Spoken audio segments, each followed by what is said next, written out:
the one particular I'm thinking about, there was an event. They were auctioning off a nice bottle of bourbon, something like that. Maybe it was Pappy. I don't know what it was. One of their major donors who's always there bid on it, ended up losing out on it. But I just remember talking afterwards to the organizer. They went to his office the next day, knocked on the door, said, "Hey, thanks for coming. You're always a great supporter. We got you a bottle of that bourbon anyway." So just that follow on. And in that case, super personal touch, right? And, however much that bottle cost, who knows, $100, $150, lifetime of constituency.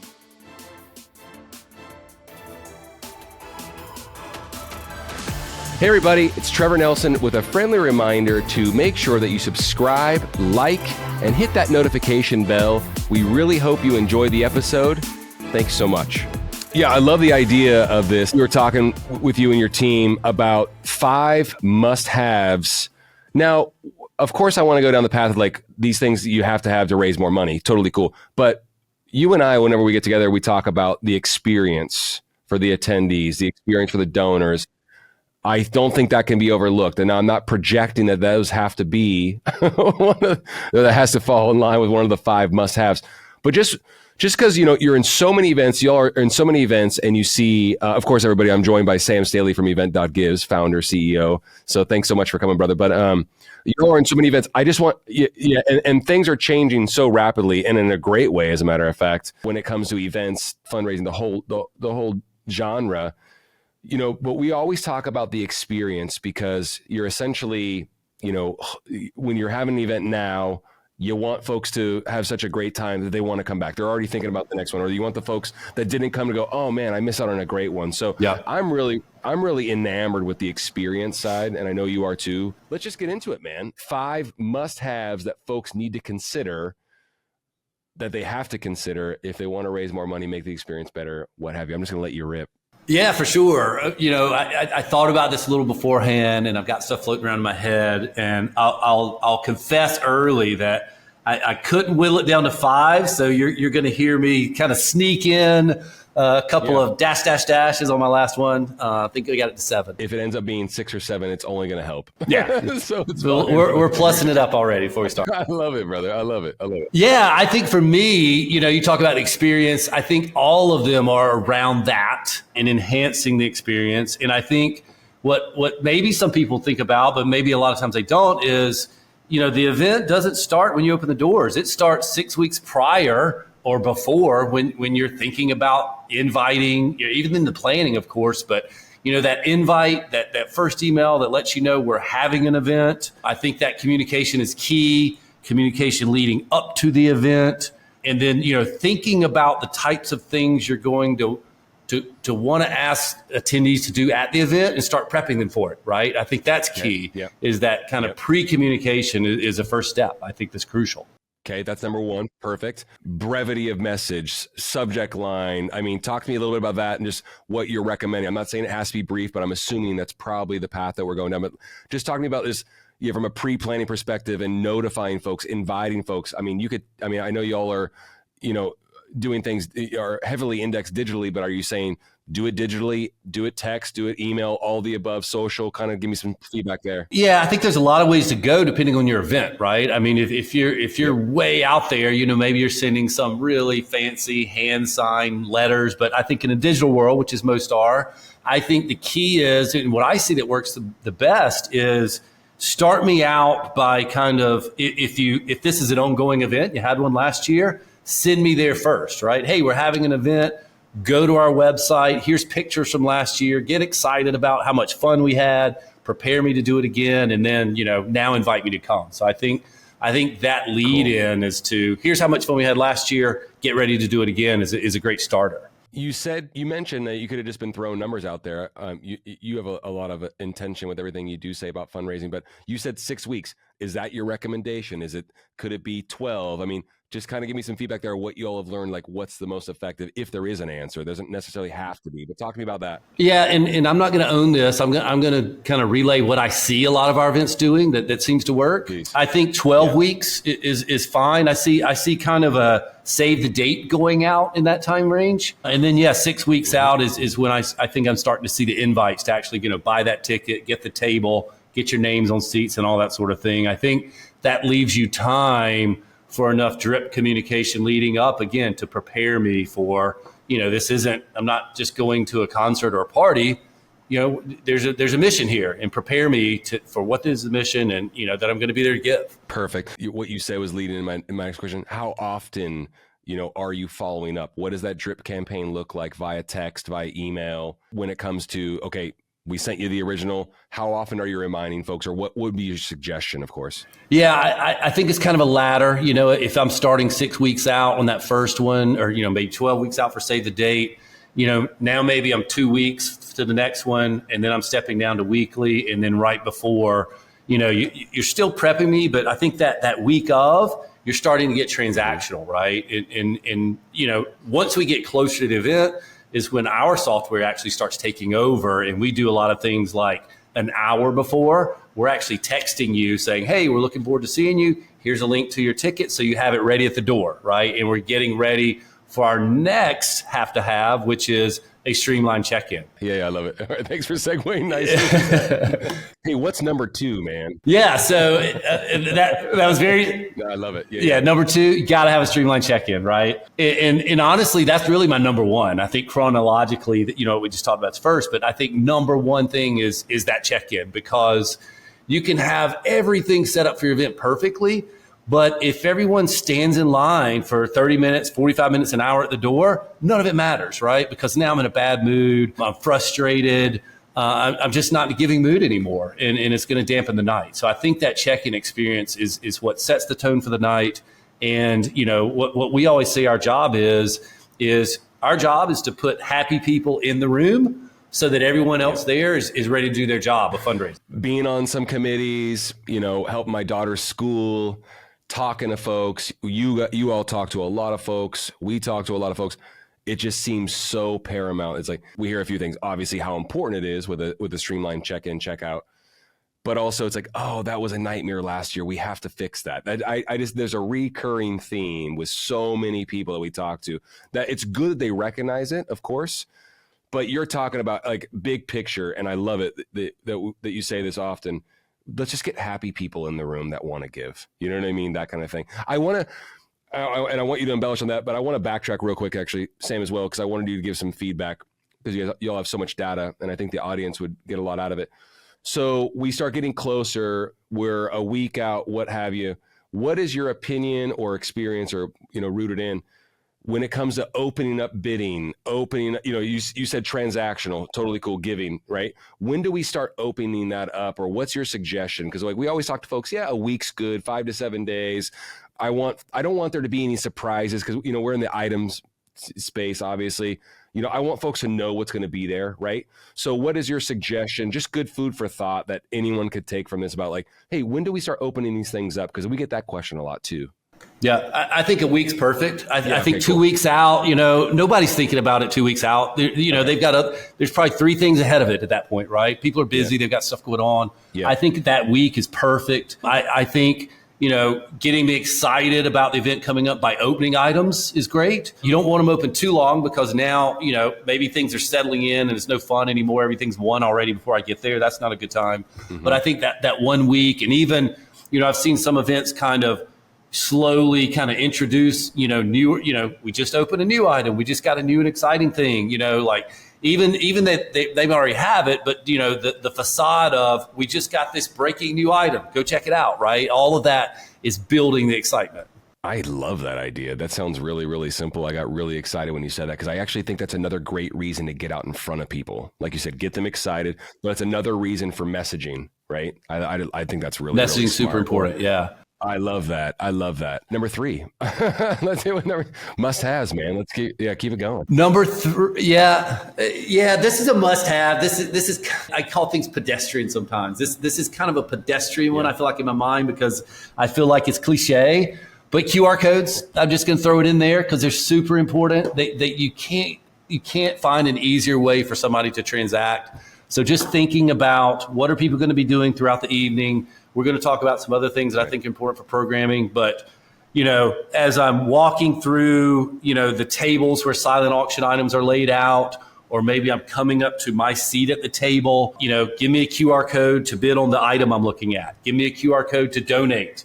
give me a QR code to get to the items, right? So I think all of those ways of lowering barriers to getting me to transact, even back to check-in, when we check you in and you get that text that says, welcome to the event, great to see you, right there in their text, click here to view items, click here to start, right? And so all of that is just to say, get me into action and let me start participating. It's, removing friction, removing steps. It's just ease of use. 100%. Another thing is, such a big believer in so many, like you said, it's pedestrian. These are just like, it's getting to the point where these are so obvious that we have to have these things because they're so evident in other parts of our world. It's like, I could be on my bike and ride in a neighborhood and see a real estate sign and there's going to be a QR code on there. You know what I mean? It's like, that's just where our world is. So why wouldn't we want to do that? Everybody knows what to do with them. It's just, It's easy.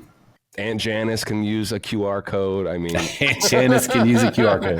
Hope she's well, by the way. Hope she's well. But no, I love that one. It's not pedestrian. She's doing great. Brother, I'm telling you what, it's actually not pedestrian at all. It should be obvious, of course, but a lot of folks are not utilizing. That's the whole point of this. It should be like to refresh, remind, hopefully shake folks by the shoulders with these ideas and actionable steps. It's something that has to happen. I love it. It's just ease. It's just ease. Yeah, absolutely. Oh, the menus at the restaurant, all that stuff. Menus have it. It goes right back to communication, right? So that we talked about streamline communication pre-event. Now we're during event, right? So all of that. And I think in that line, oftentimes, when you're bidding on something in our events, we're going to text you an outbid notification. So again, communication, right? Real time. Love that. I love that. Is that another one of your must-haves, communication on that regard, or just kind of give us? Yeah, I cheated on that one a little bit too. I talked about pre-event communication. Now we're during, and I'm gonna add post-event. And I'm making all those one item. Let's do it. But I think post-event's important. That I'll just jump ahead to post-event messaging. There's a lot of things that people build into their event to capture, all that they can out of the room during the evening, programming, all the things. But post-event communication, I think, is super key. Figuring out, who came, did they participate to their full potential? If they didn't, how do we thank them properly and make a follow-on ask? Or, let them know that, hey, you came, you gave, here's what is going to happen next, right? And just that follow-on communication, I think, is key as well. Give me an example about how you would make that ask post-event if you were going to make one, or if the organization was. Just give me like one, or a couple. Yeah, a couple come to mind. One is, I think it's always great because usually these events have goals. And I think if you don't meet your goal, that's a real easy one to say, hey, we had a goal of 300 grand last night. We got to 250. We would love it if you could just inch a little bit more to help us out. Click here and donate $50, $100, whatever you can, and help us try to hit that goal that we almost got to. Or if you hit your goal, people talk about, hey, we hit our goal, but we had a stretch goal of 325. Let's see if we can go the extra mile. So there's always more, right? So I think those are easy examples. And I've seen a couple times events that I thought was brilliant. The one particular I'm thinking about, there was an event, they were auctioning off a nice bottle of bourbon, something like that. Maybe it was Pappy, I don't know what it was. One of their major donors who's always there bid on it, ended up losing out on it. But I just remember talking afterwards to the organizer. They went to his office the next day, knocked on the door, said, hey, thanks for coming. You're always a great supporter.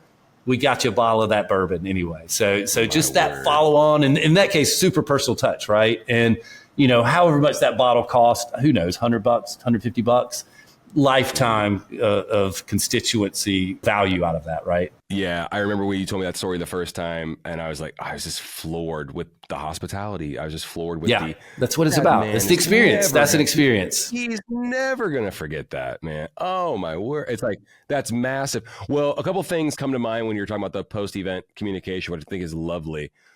I really like the idea of saying, okay, this is how much we raise. Here's our stretch goal. Everyone wants to be a part of a winner. And I love that as just like a form of messaging. And it's like, oh, well, this was our goal. We didn't quite hit it. And this is just a reminder. This is what we're serving. We're sending these kids to camp and yada, yada, yada. Or this is what we're doing and how you can quantify that. Such a great way to get in front of folks. And also, it just happened, right? So I think you're talking about doing that probably within 24 hours, if not sooner, or it just happened. So it's top of mind. Is that what you suggest from I think so, 100%. Yeah, 100%. And this is, this goes back to something I'm really passionate about. We talked about it a couple of times, I think already, dollars in the room. That's a follow on to say, hey, look at your data and, look for those opportunities. We gave an example of that guy who lost the bourbon, but are there other people who raised their hand for an item, lost out on it, put that money back in their pocket and went home? Those people were ready to give. So figure out that data. And when you ask, if somebody raised their hand for a $1,200 item and put it in their pocket, don't ask them for $100. Ask them for $800 or $900, right? They were ready to spend it anyway. So, looking at your data, curating that ask is really important as well, I think. And sure, the recency, if it's 3 weeks later, I'm gone, I'm out of the mood, I'm on to the next thing, you've missed that window. I think that thank you's got to be really quick. I think there's so much treasure in that data. I don't think that we could talk for an hour and a half about how deep you can get and how lost you can get. I get super nerdy about it. Yeah. I think it's huge. I think it's important. I don't think folks do it enough. I don't think folks realize with their software how much there is there. And then also, not trying to get off topic, but how much that's telling you for next time. Another great opportunity for, because we say to folks, say thank you 7 times before you ask for anything, again, posting things like that. I love that. No, yeah. It's okay to ask for more money 24 hours later if someone was already willing to give $1,200. It's obvious. I think that's lovely. I'm definitely not disagreeing with that, but just there's just so, like I said, there's just so much treasure there. And if you can do it, and I also think that this should be a plan, right? It's like, this should be planned. It shouldn't be, all of a sudden, of course, just, hey, we're just going to start doing it. What I mean? This is like something that you're planning out pre-event. That this 100%. Yes. Yeah, absolutely. I think this is something that should be in the works. It's like any marketing plan, right? You don't launch a marketing plan without knowing what the call to action is going to be and without knowing how to handle the people that are going to, reach your call to action. All of that's is planned out, right? I got a really nerdy question for you. And I know you got another must have. Well, you actually gave me a great segue. You talking about planning for the next event. And that goes to, one that I thought about, what I think super important. I see a lot of events miss on it. Is when the items, right? Quantity versus quality. Quality always wins in my mind, right? Okay, you can fill your event up with 98 items that nobody cares about, and it's worthless, right?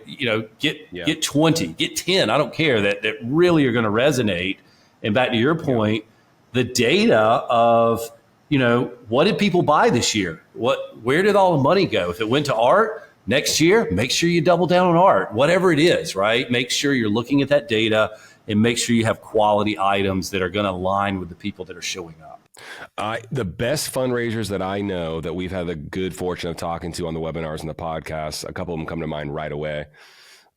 They absolutely have a plan. They don't reinvent the wheel. They're like, hey, we have golfers. You said, hey, we have folks that buy art. This should not be left to chance. I think that you and I have had this conversation too as well. That I know that we have with other groups as well, where they like to test things in the silent. Cool. If there's something you're not sure about, maybe you've never introduced an art piece in your event or a houseboat trip or what have you, the silent or online portion is a great place to test. You can test.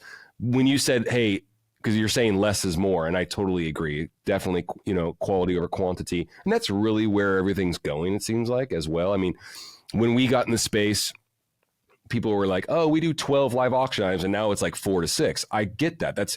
And I'm not mad at that. It is what it is. You know what I mean? That's where we're at, and that could change. Who knows? These things do change in cycles. But we're talking about the experience and appealing to donors in the right way, but I think it just pains me sometimes to see 20 items where and I want you to speak to this actually, Sam.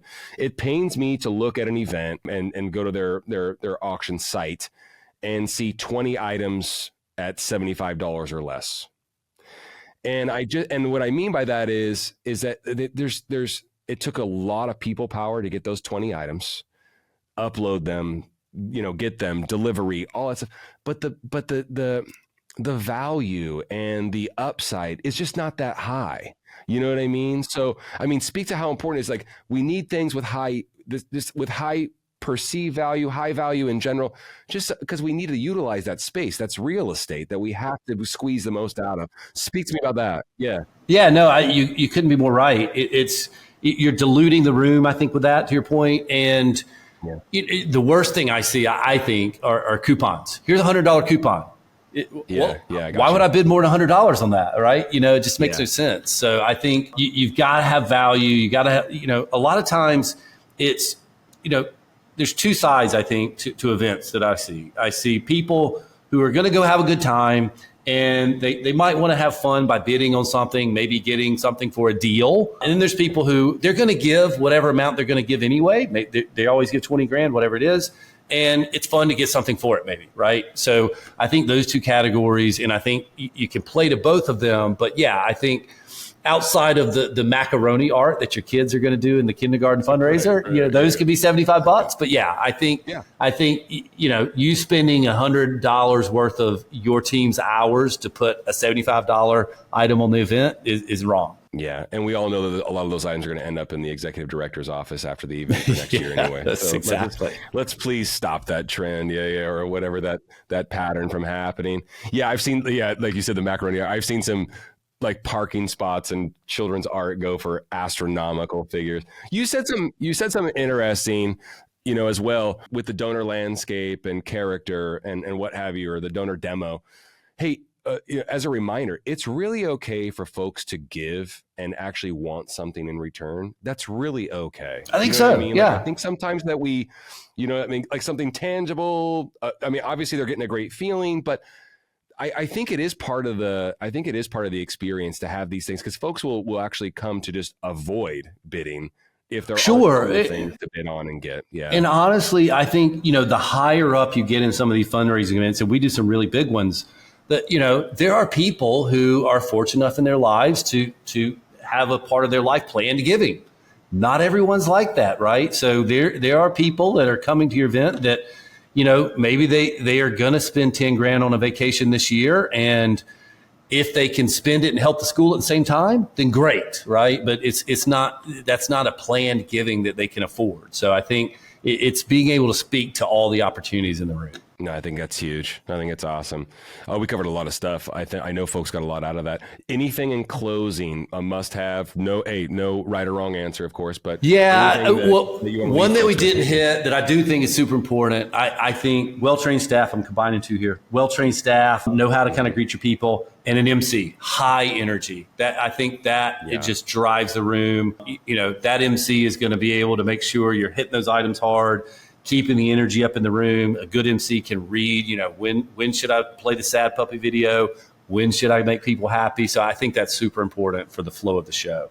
You said flow, you said video, all these things. It also makes me think of, I'm piggybacking on that a little bit, well-trained staff kind of all feeds into having a plan, having a great run of show. You said something about energy. It's awesome. Yeah, having that plan and sticking to it, I think, is really, really huge. And I'm only saying that just from hearing from great fundraisers say how important that is. And then go ahead. Yeah. Oh, I was going to say, you made me think of something someone said once to me that I really thought was profound in an event. And he said, saying you have your run of show. And what he said, I'm going to screw it up because the way he said it was really interesting. But what he was saying is, no matter what, the show must go on. He talked about a few times where, a speaker was late or someone tripped on the way up, and it was like, just keep going. Don't stop and wait, because when you stop, the momentum's gone and you can't lose it. And I thought that was really profound, is never let the show stop. The show, the energy, the experience, all those things, like you said, you notice when they're there, you really notice when they're gone. 100%. Yeah. That is dollars leaving the room like you would not believe. As soon as that kind of the show breaks, people are in the show, they're invested in it, they're enjoying it. And when it stops, it's just, even for a moment, you start seeing it in the room. And I've seen it. It's like, oh, this speaker's late. He's having trouble getting on stage. People pick their heads up. They start looking at their watch, realizing, oh, we've been here 45 minutes. Is it time to go? And it's over, right? You got to keep that focus. Yeah, I love that. Folks' attention is short, and I'm not complaining about it. It just is what it is. So, yeah, awesome. Hey, great stuff, dude. I'm looking forward to doing it again, of course. I know folks are going to love hearing it. Sam at event.gives, his entire team, he and his entire team, amazing, super easy to reach. Y'all have any questions and want to go a little bit, I'm going to make your time available, Sam. But if you want to do a little deeper dive on any of these points or some combination thereof, I know his team's super easy to reach. So just go to event.gives and speak with his team about any of these points or anything fundraising software, all the above. Appreciate your time, brother. Absolutely. As always. We're fanatics about it. We love talking about it. Thanks, Trevor. I know. We geek out on it. I like it. Thanks a lot. Thanks for geeking. Hey, thanks for geeking out with us today. All day. All right. Hey, thanks everybody for tuning in. Thanks so much. Appreciate you. Thanks, guys. Awesome. Hey, everyone. Thanks for listening. If you love our podcast, click the download button, rate us, and follow us on social media at HTA Fundraising. Get out there, start fundraising, and raise more money. See you next time.